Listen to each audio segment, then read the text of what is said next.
Assalamualaikum warahmatullahi wabarakatuh dan salam sejahtera.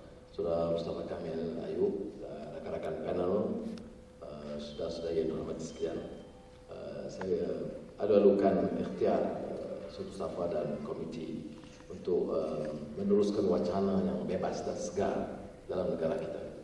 Dan waktu sekarang amat sesuai kerana isu pengurusan yang baik atau good governance dan pembahasan ini rasuah sangat kritikal bagi negara kita, dan ada percobaan dari kalangan pimpinan UMNO Barisan Nasional untuk mengalih kata mereka istilah Allah lebih penting dari corruption dan lain-lain.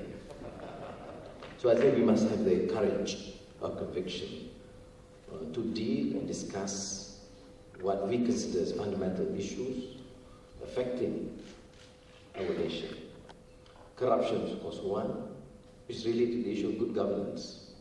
Malaysia has the capacity, has proven in the past that we would be able to strive for greater excellence and better performance if we could repair the cracks, the fraudulent process, and the sheer incompetence of the leadership. I was joking with that Jaya, who was a law minister, having to deal with a lawless cabinet.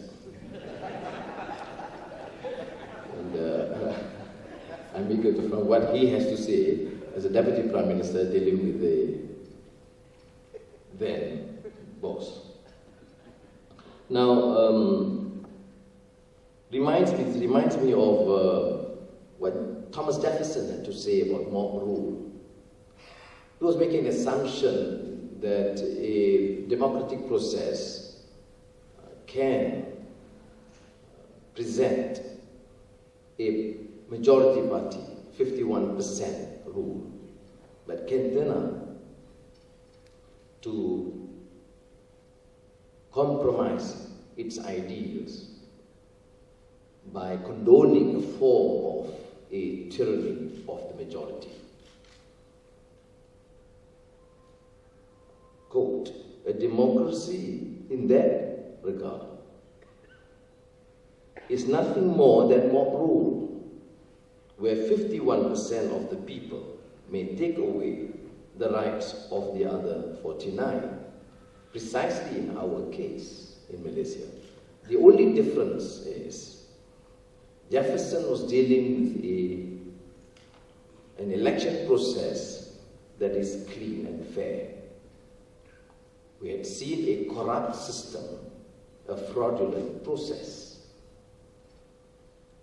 But certainly, with or without a clean process, electoral process, this is not our ideal of democracy. Here, as was referred to by Jefferson, is clearly a rule that can be referred to or described as the despotism of the majority, where governments and authorities abuse power, develop dictatorial tendencies, compromise the legal process, and allow the judiciary to become a rubber stamp or under the thumbs of the executive.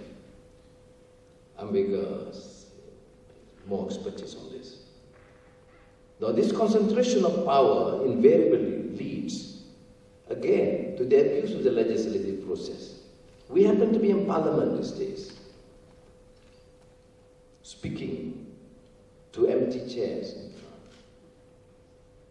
There is no vibrant debate. I remember as finance minister, 8 years as finance minister, I make it a rule that every time after my budget speech, the leader of the opposition will have to respond the following Monday.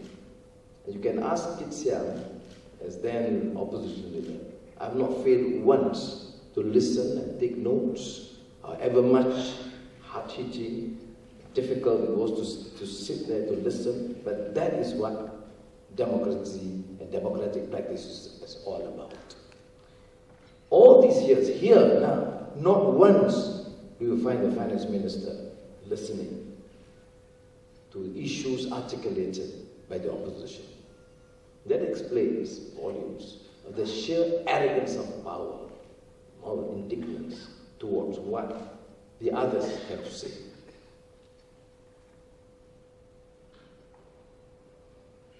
So on the issue of corruption, this reminds me again, in my young days at the University of Malaya, Guna Mirda was of course a popular economist, and his Asian drama was somewhat in textbook. Syed Hussein Ali would of course share many of his views. And many of us then realized that the criticism of Guna Mirda was focused mainly to the developing world. So there was then a growing number of intellectuals, academicians in the developing countries that saw this devastating critique by Guna Mirda as nothing more than a condescending view of the West towards the developing world. Now this discourse has somewhat shifted. There is growing realization that corruption is not necessarily an Asian problem or an Asian drama or dilemma.